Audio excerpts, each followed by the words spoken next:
कि राजस्थान विधानसभा सत्र आज से शुरू हुआ है।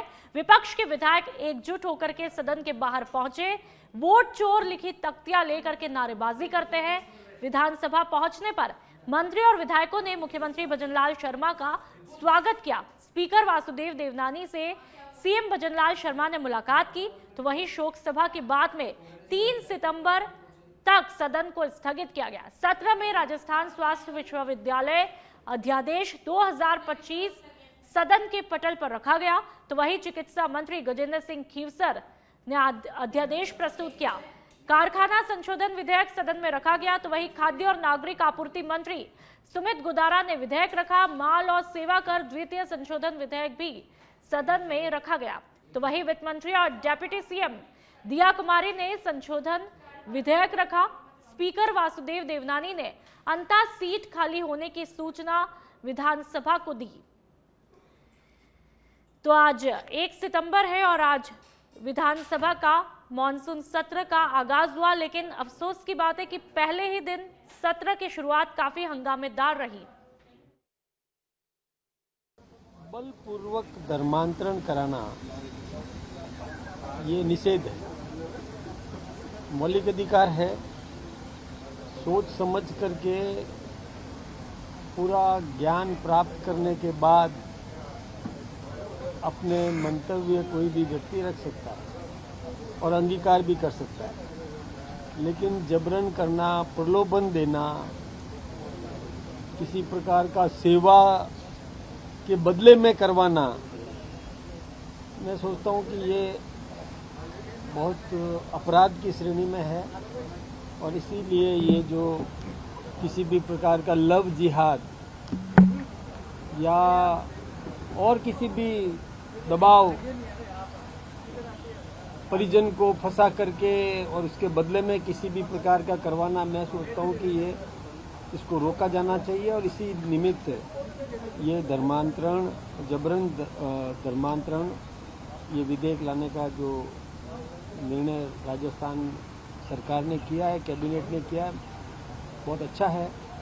शांति कायम रहेगी, अपनी अपनी व्यवस्थाओं के अनुरूप सबको जीने का अवसर मिलेगा और मतावलंबी भी अपनी पूजा पद्धति, संस्कार, जो कुछ भी उन्होंने प्राप्त किए हैं और उस पर वो और अच्छे तरीके से निभा सकेंगे।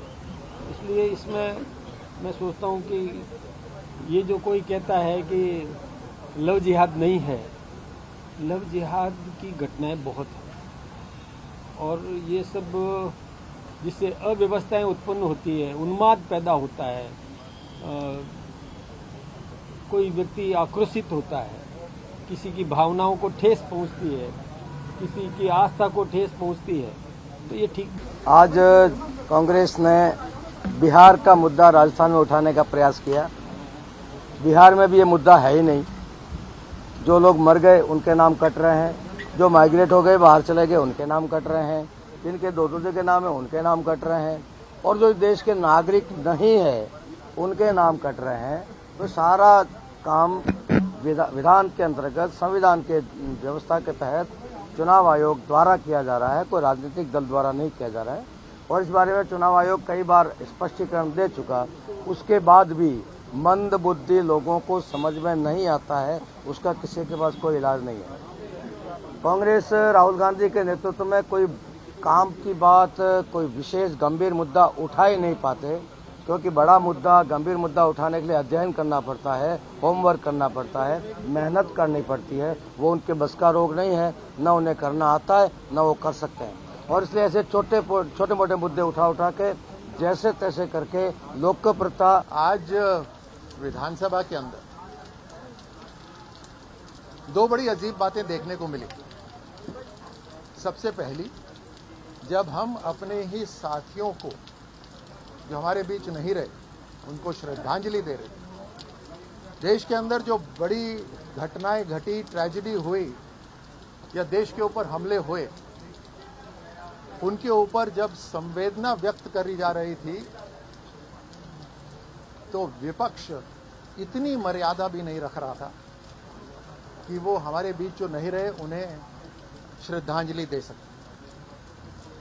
यानी राजनीति और सत्ता में आने का मोह इतना ज्यादा हो गया है कि भारत की संस्कृति, हमारे प्रदेश की संस्कृति को भी भूल गए। 2 मिनट का मौन नहीं रख सकते। अब ऐसे विपक्ष को या इन ऐसे पार्टी से लोकतंत्र की मर्यादा कहां बना के रख सकते हैं और कहां उनसे कोई उम्मीद रह सकती है। दूसरी बात, आज इन्होंने जो सत्ता में रहने का फॉर्मूला है, कोई भी व्यक्ति अपनी टी शर्ट पर जब कोई स्लोगन लिखता है तो या तो मेरा भारत महान लिखता है, या गर्व से कहो हम हिंदू हैं ये लिखता है, या गर्व से कहो हम भारतीय हैं ये लिखता है, या अपनी जाति का नाम लिखता है। तो उसका मतलब है वो स्वयं को प्रदर्शित करने के लिए मैं कौन हूं, इसलिए वो लिखता है। कांग्रेस के साथियों ने अपने आप के लिए जो स्लोगन लिखा वो उन पर अप्लाई होता है। उनको विचार करना चाहिए कि आप जो लिख के लाए हो, अपने लिए लिख के लाए हो, आपको ध्यान नहीं है कि कांग्रेस हमेशा सदन की मर्यादाओं को तार तार कर रही है। कांग्रेस हमेशा लोकतंत्र पर प्रश्न उठा रही है। अभी कुछ दिनों पहले आपने जो देखा होगा, बिहार में कांग्रेस ने नीचता की पराकाष्ठा पार कर दी। उन्होंने देश के यशस्वी प्रधानमंत्री आदरणीय नरेंद्र मोदी जी की पूजनीय माता जी का नाम लेकर के जिन शब्दों का प्रयोग किया, इनको डूब के मर जाना चाहिए। शर्म आनी चाहिए इन लोगों को। इस स्वस्थ लोकतंत्र में सकारात्मक बहस करनी चाहिए। प्रदेश के मुख्यमंत्री आदरणीय भजनलाल शर्मा साहब के नेतृत्व में राजस्थान जिस तरह से विकास की गति दौड़ रहा है, प्रगति कर रहा है, विकसित राजस्थान के संकल्प को पूरा करने के लिए हम संकल्पबद्ध हैं। उससे कांग्रेसी तिल मिला गए हैं। इनके पास मुद्दे कोई है नहीं। बिना मुद्दे के सदन की कार्रवाई में गतिरोध। तो प्रदेश अध्यक्ष जी ने बता दिया, वो एक अंतिम लाइन है, लक्ष्मण रेखा है। प्रदेश अध्यक्ष जी ने जो बताया है, क्योंकि तय तो संगठन और सत्ता ही करेगी और वही तय करेगी जो कोर्ट ने आदेश दिया। आप उस फैसले से क्या समझे जो कोर्ट मैं तो पहले ही कह दिया, व्यक्तिगत रूप से मैं बहुत खुश हूँ और परीक्षा होनी चाहिए, दोबारा होनी चाहिए। पर सर, क्या अपील भी जाएगी सरकार इसके खिलाफ? ये मेरी जानकारी नहीं। अभी कैबिनेट हुई थी कल और उसमें ऐसी कोई चर्चा नहीं हुई। आपने वो फैसला भी पढ़ा होगा, आप खुश तो हैं, लेकिन क्या आप भी ये मान के चल रहे हैं कि कोर्ट का मंतव्य यही है कि भर्ती? कल हमारा कैबिनेट हुई थी जिसमें धर्मांतरण पर कानून लाया जा रहा है और उसमें मैंने आगे बढ़ के एक बात कैबिनेट में सुझाव दिया था कि हमारा राजस्थान का जो आदिवासी इलाका है वहाँ धर्मांतरण होता है, बलपूर्वक भी, लोभ दे के भी। तो विशेषकर वहाँ आदिवासी धर्मांतरण करते हैं। तो मैंने ये सुझाव दिया था कि जो भी एसटी हो चाहे एससी हो, वो अगर ऐसे धर्मांतरण करता है, चाहे खुशी से करे चाहे बलपूर्वक करे, धर्मांतरण के बाद उसकी आरक्षण की फैसिलिटी खत्म कर देनी चाहिए। एसटी का भी फायदा उठाएं और वहाँ जो विदेशी सहायताएं आती हैं उनका भी फायदा उठाएं। पूरे देश में ये सवाल उठ गए हैं कि निर्वाचन आयोग की निष्पक्षता और पारदर्शिता आज कटघरे में खड़ी है। ये लोकतांत्रिक संविधान और हमारी जो संस्थाएं हैं उनको खोखला करने का काम कर रहे हैं। मैं मानता हूं निर्वाचन आयोग की जिम्मेदारी है हर शक की जांच की जाए। जब हमने तथ्य दिए हैं तो बिना जांच करे आप विरोधियों की आवाज दबाने का काम करते हैं, ये स्वीकार्य नहीं होगा।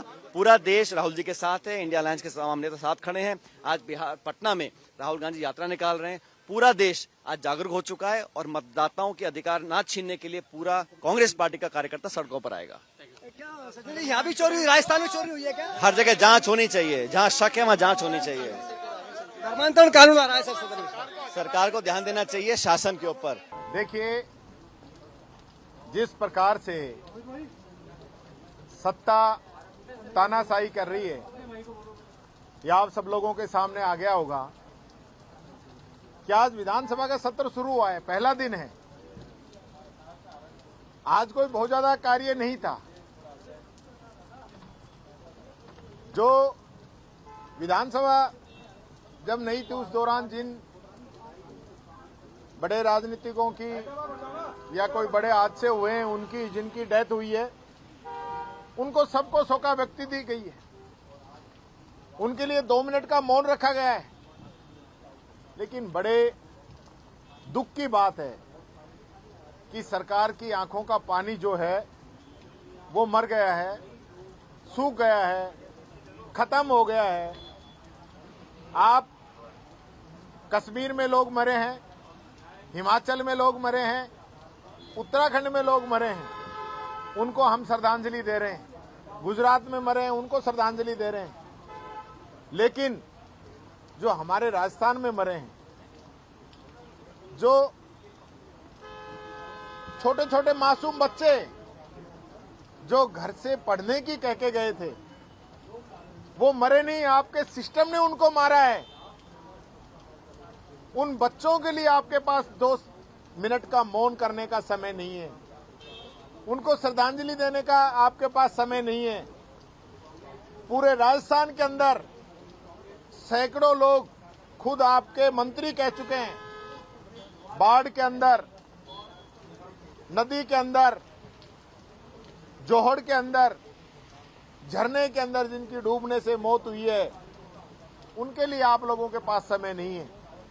और हम आवाज उठाए, जहां एक तरफ एक पेड़ मां के नाम लग रहा है, वहां हजारों पेड़ कंपनियों के नाम पे कट रहे हैं। एक तरफ जहां पश्चिमी राजस्थान में और मारवाड़ की उस धन्य धरा पे 363 अमृता देवी जी के नेतृत्व में लोगों ने शहादत दी, बलिदानी दी, कुर्बानी दी। आज वहीं पे हजारों लाखों पेड़ कट रहे हैं। आपको मैं बताना चाहूंगा कि पिछले दौर में 26 लाख के आसपास पेड़ कटे हैं, खेजड़ियां कटी है, और आने वाले समय में 50 लाख के आसपास और पेड़ काटने की प्लानिंग जो है वो पूरी तरीके से चल रही है। थोड़े दिन पहले बरियाड़ा में आपने देखा होगा किस तरीके से जमीन से हमने खेजड़ियां निकाली थी। ये स्थिति न सिर्फ एक बाड़मेर जैसलमेर की है, बल्कि पूरे राजस्थान की स्थिति बनी है। ये राजस्थान की आवाम की आवाज है कि खेजड़ी संरक्षण कानून आप लागू करें। जिस तरीके से अन्य प्रदेशों में ट्री प्रोटेक्शन एक्ट है, उसी तरीके से आप राजस्थान में भी ट्री प्रोटेक्शन एक्ट को लागू करें, वरना तमाम जितने भी पर्यावरण प्रेमी हैं वो सड़कों पे आ जाएंगे। मैं कहना चाहूंगा कि सड़क से लेकर सदन तक इन पर्यावरण प्रेमियों की जो आवाज है उसको आप दबा नहीं पाओगे। ये उस क्षेत्र की मांग है, तमाम लोगों की मांग है। खेजड़ी संरक्षण कानून लागू